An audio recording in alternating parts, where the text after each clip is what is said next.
Welcome to It Takes a Viking, the Alumni and Friends podcast of the Salem State University community. My name is Mike Mitchell, Director of Engagement here in the Office of Advancement at Salem State. On today's show, we are honored to welcome the State Senator for the 2nd Essex District of Massachusetts and a class of 2006 graduate from Salem State, Senator Joan Lovely. Senator, welcome to the show. Thank you. Thank you for having me.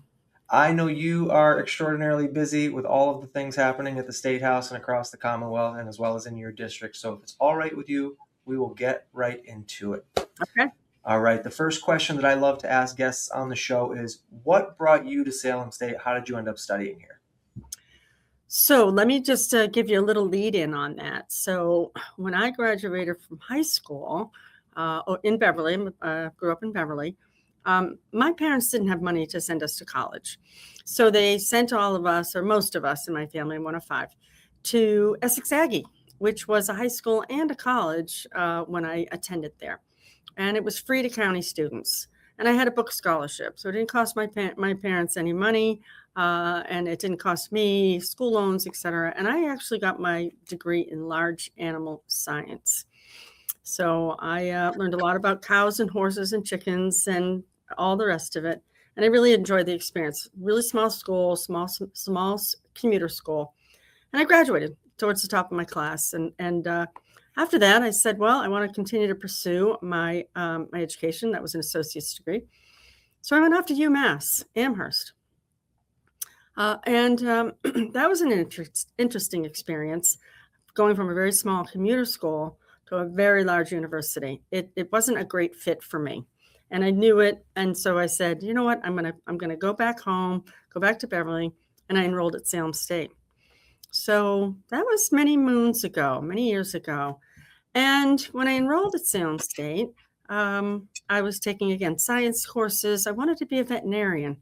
And then I experienced a medical condition, which turned out to be a mental health condition, very severe anxiety, turned into panic disorder a few years later, and I dropped out of Salem State. I said, you know what, I have to take care of myself and see what's going on with me. So I entered into the workforce. Then as things happened, got married, started a family, and always wanted to go back to Salem State to finish my degree.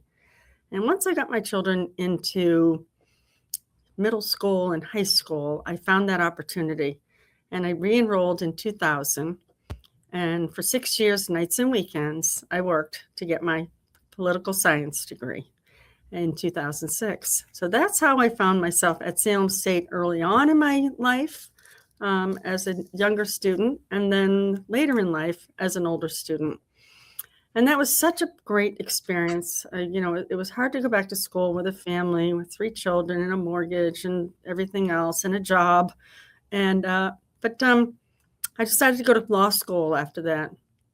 Went to law school, graduated, passed the bar, and practiced law before I came up to Salem State. So I can't say enough for Salem State University and how it really put me on the path towards where I am today. But that's quite a dichotomy of areas of study to start and then finish with. What was it when you came back that made you say, I think the political science world is where I want to start? Well, at that time, I was a city councilor in Salem. And let me just tell you a little bit about that. When our children were small, they were about like 3, 5, and 7. The neighborhood playground was really old. It was 1 hot metal slide. It was 2 rubber swings. It was the same equipment my husband played on as a child. That's where he grew up in Salem. And I went to the then mayor and I said, how can we replace this playground equipment? And he said, well, why don't you form a neighborhood committee, which I did. I approached some moms and dads in the neighborhood and said, let's form a playground committee. We did. And for a year, we worked with the city. We identified the funds. We designed the play structure. And over the course of a weekend in the fall, a year later, we built a beautiful playground for all the neighborhood kids. And that was such a positive experience that I said, I want to do more for my community. And so the then Mayor Harrington appointed me to a board and a neighborhood improvement committee. And I started to build playgrounds in other neighborhoods. And then the opportunity came about to run for office. And I said, I want to run for office. So I ran for city council. And, uh, I all that whole time I wanted to finish my degree, but now my approach had changed to, did I still want to go back and do the heavy science load? And was it too late for me to be a veterinarian? I wasn't sure. And now I'm really enjoying the public side of, public service. So that's when I went back to Salem State. I said, you know what, I'm going to pursue my degree in political science. And that's what I did. And when I went, all those credits at Essex Aggie, they weren't going to accept one credit. So I really had to start at the very beginning. But someone in the admissions office said, why don't you go talk to some of the professors? Because some of the courses that I had taken, Salem State had offered, like a soils course, in their geography department. And, I'd taken math and history and English. And I was able to get, out of those 60 credits, I think I got 45 credits accepted. So that gave me a leg to be able to restart my career towards my goals of getting a degree, and it was political science. And then moving into law school after that, when did you finish your law school, and then you had obviously your experience on the city council and working in the neighborhoods and things like that. But when did you finally pull the trigger to say, I want to run for public office now? This is what I see myself doing next. So I will tell you, it was never a plan. Okay. It was that playground. It was that playground that really got my start in public service. City councilor for 15 years, 6 as a ward councilor, 9 as a councilor at large, so representing the entire community. And, in between there, I ran for state rep and lost that election to President John Keenan, president of Salem State University, John Keenan. He and I were in that race together. And he won and went on to become the state rep for the next about decade. And I continued and I hadn't finished my degree yet. I was working on my degree. That was in 2003, 2004. So I really put my my head down and said, I want to get this done.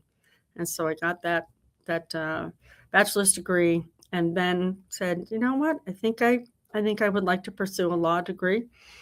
And the type of law that I practiced when I was practicing was family law. I was in the family court, divorce and custody, which is not an easy area of law to practice in. It's very emotional, especially when you're talking about children.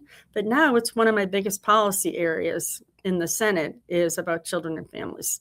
So it's just interesting how things work out and where life takes you. And, in 2012, when Senator Fred Berry was deciding to retire after 30 years in the Senate and the last few of his years as the majority leader in the Senate, my phone started to ring. People were encouraging me to take a look at the seat. And I knocked on 10,000 doors because that's what you do. It's a grassroots effort across 5 communities. And that was 13 years ago. So here I am as a state senator, and I get up every day wanting to come to work. And because you know what? Government helps people. We are here to help, and we help so many people. It's very satisfying. And you've segued nicely into the next question I wanted to ask you, as you just mentioned, children and families is a passion area for you. But in your role, what are some other areas of focus, passion, interest for you that you're working on a day-to-day basis as well? I will tell you, when I first came into the Senate, every senator will get a list of all the joint committees that you will chair. You'll chair one committee. We have 42 joint committees, and there are 40 senators. So even as a freshman senator, I was going to come in and chair a committee. So at the time, my strength was housing. I had been a realtor for about 20 years at that point. And I thought, well, I can bring that strength to the table. So I put housing as my number one desire to chair the housing committee. And I think that the Senate president at the time took my list, turned it upside down, and she gave me, my chair was the Joint Committee on Mental Health and Substance Misuse. Now, I did not have any professional background, no schooling in those topics, but I dove right in. And now to this day, that is, again, is another top policy area for me on how we can make sure that our citizens, our constituents have access to mental health, um, you know, mental health programs and physicians and clinicians. And I think back to my own experience when I had an anxiety disorder, when I had panic disorder, which I still have to this day. I've learned through my experience and through my therapy how to be able to approach that and work with that. And I want to bring that again to our constituents and those who have a substance misuse disorder, SUD, substance use disorder. What can we do to help? We have extensive programming. What can we do to get people's lives back on track so that they can feel good about themselves and be contributing members of their families and society? So that's a big area, another big area that I pursue as well in the Senate. Again, it really does go back to families and individuals and how do we support each other and how does government help? That's what it comes down to.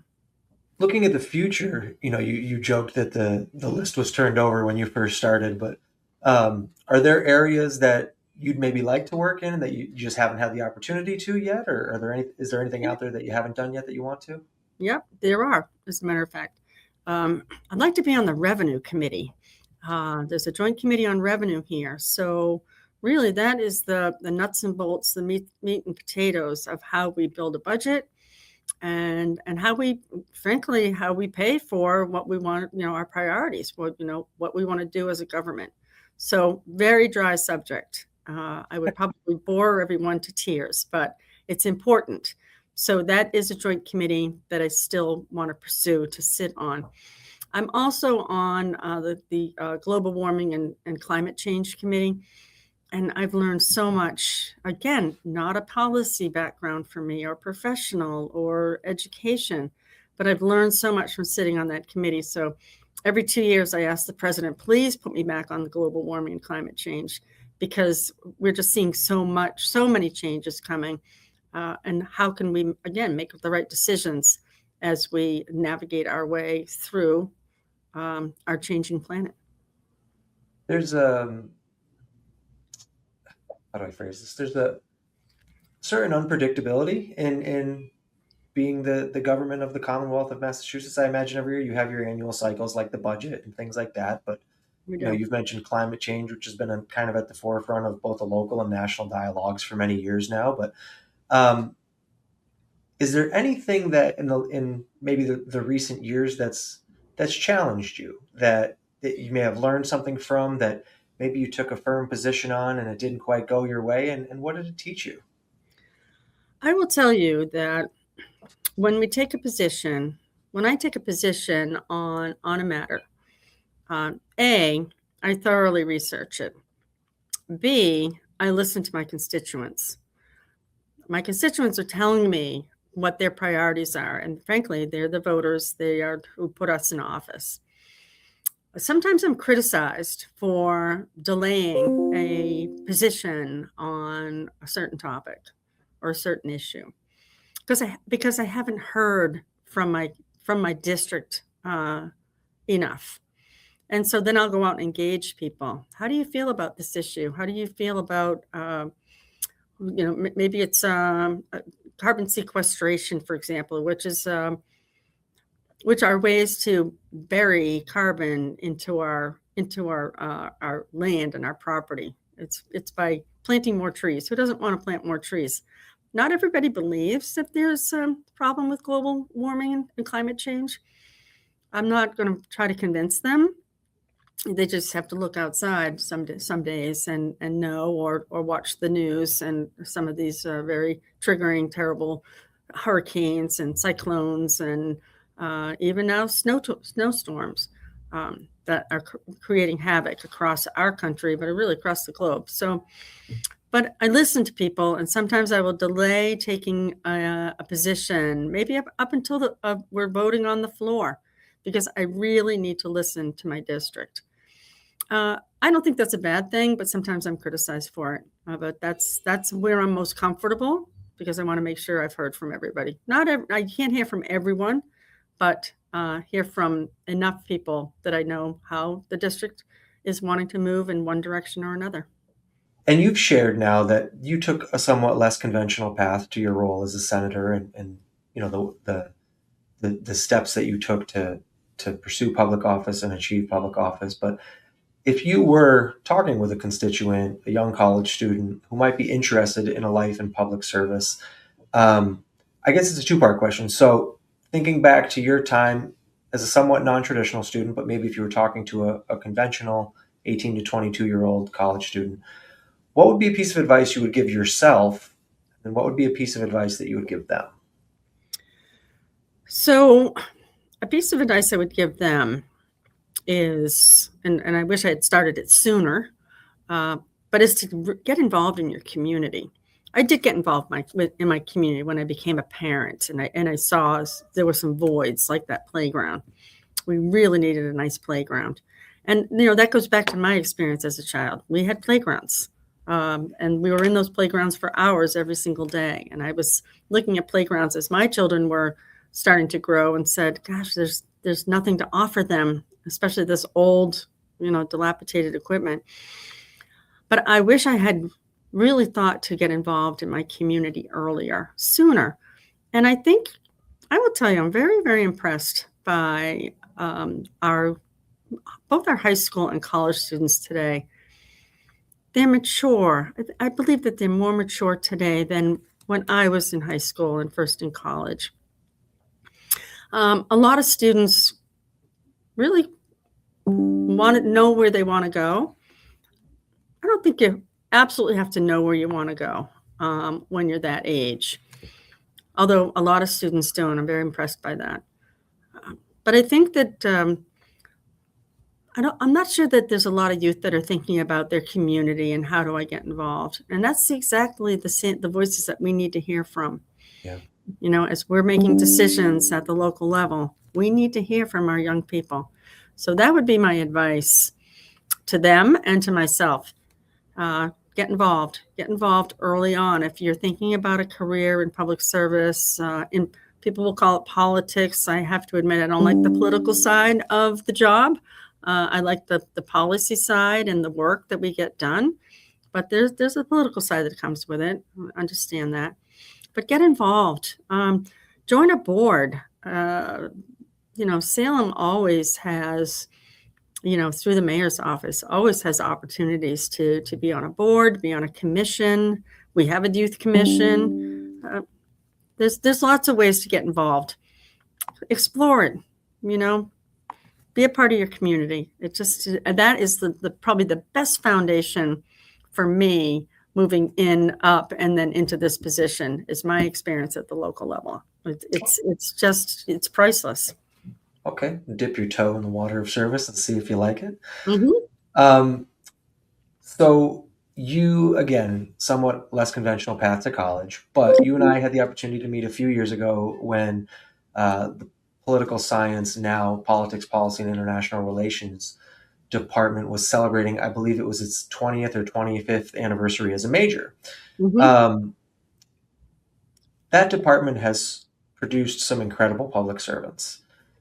Yourself, Congressman John Tierney, and that there's just so many folks that have come out of politics and policy and international relations. But thinking back to your time specifically in the program, do you have a fun kind of candid memory that you remember from either a time in a class or an experience with a professor or anything like that you hold on to? I will tell you, yes, in the political science department, but also in the English department. And Okay. I'm a young parent. I'm up early. I'm getting the kids off to school. So I can be in a class at 8 a.m., right? The kids are already tucked in at school. So I had an 8 a.m. English lit class that I loved. I absolutely loved it. And I'm there at 8 o'clock, ready to go because I've been up for a couple of hours already. And I remember it wasn't a freshman class, but it wasn't an advanced class either. But I really enjoyed it. I enjoyed the professor, really enjoying reading again. Reading had become a chore for me. And I will tell you today, I do so much reading for my job that I'm more enjoying, less enjoying books to read. Something that I may just let me put it this way: I get to read on vacation, right? That's when I'll absorb a couple of books. So right now I'll do some. I just enjoyed Ken Burns', The Revolution. I thought that was amazing over the course of that whole week. In fact, I want to go back and watch it again. I relearned more about history of our country from that series. And so, whatever way you can learn, I think is the best. I will tell you though, the political science department at the time and probably now is small but mighty. It's really terrific professors. And again, I got exposure to courses and, really the political spectrum across the globe, then, which applies today. The issues might be different, but it's still the same trajectory, if you will. And those professors, some are still there. They were terrific. And, as an older student returning to school, I needed to get my self-confidence back. And that department really helped me do that and really gave me that self-confidence to go to law school. Leaving you're right, I was very non-traditional, lots of twists and turns and starts and stops. What I've advised my own children: finish your education early before you start a family and pull obligations into your life. But it doesn't mean you can't do it. I advise people all the time. They said, "Oh, I can't go. I wouldn't be able to go to law school at my age now." And I said, "Oh, yes, you can. You can do anything. You just have to put your mind to it. Make that goal. It's about our goals." So, but for our younger students, I'd say if you can finish. It was a medical condition that pulled me out of finishing my degree way back when, and I ended up with a significant mental health with anxiety and panic disorder. And I had to work through that over a number of years. But it didn't stop me. I found a way, and I would, kind of muscle through, kind of white knuckle it through, I would say. But you can do anything. Just put your mind to it. And you know what? We're here to help. Government's here to help, friends, family, mentors. I've had mentors in my life. When I was graduating from Salem State, my last semester, and I was doing my capstone, I went to the former president of the Senate, Kevin Harrington. He lived right across the street from the college, right across Lafayette Street. And I would sit with him in his home library, and we would talk about politics. We would talk about, what I was doing for my capstone. He was really a tremendous individual. And hearing him, he was the former Senate president at the time. Who knew that how many years later I would be sitting in his seat? He was the president. He was the senator from Salem. I'm the senator from Salem. Who knew? I didn't know. That wasn't even in my vision. My vision was to graduate and get that bachelor's degree and then figure out what was next. So it's really interesting how life takes you in all different directions. And I always tell people, be open to it. If a door opens, crack it open and look through. You may not want to walk through that door. You may want to say, no, that's not for me. But don't shut it until you at least took a look. Or if a window opens, look through, see what's there. It may not be the right move at that time, but don't shut it off. Be open. We talked earlier about how there's probably never the same day twice in the Senate and the State House. And so thinking about the challenges that can come your way as the senator for the 2nd Essex District, and knowing that you have a very real impact on the lives of the citizens of the Commonwealth, I'm certain comes with a certain feeling of duty and obligation, without a doubt. It does. But there's got to be some pretty fun days there too. So I'm curious, what's getting you excited to work on these days, and what are you really looking forward to when you go into the State House each day? I'll tell you, this might sound kind of corny, but when I walk into the State House, every time I walk into the State House and I walk these halls, I wish the walls could talk. We're talking hundreds of years of history and decision making that has happened in this building, not just by legislators, advocates, organizations, citizens. Everybody's at the table when we are making these decisions. These decisions are not made behind closed doors. Like I said earlier, sometimes I'm criticized for holding off on, making for deciding on an issue, a yay or a nay, because I'm listening to the district. That's really important to me. That's my city council training, to make sure that I'm hearing people and I'm hearing what they're saying. And I do that every single day. That, to me, is how government functions best. And it works. It works. And people they're feeling, especially in this environment, political environment that we are in right now, which can be difficult. I'm hearing, we're helping a lot of people who are having difficulty. They've lost their job. They're seeing food prices that have gone up.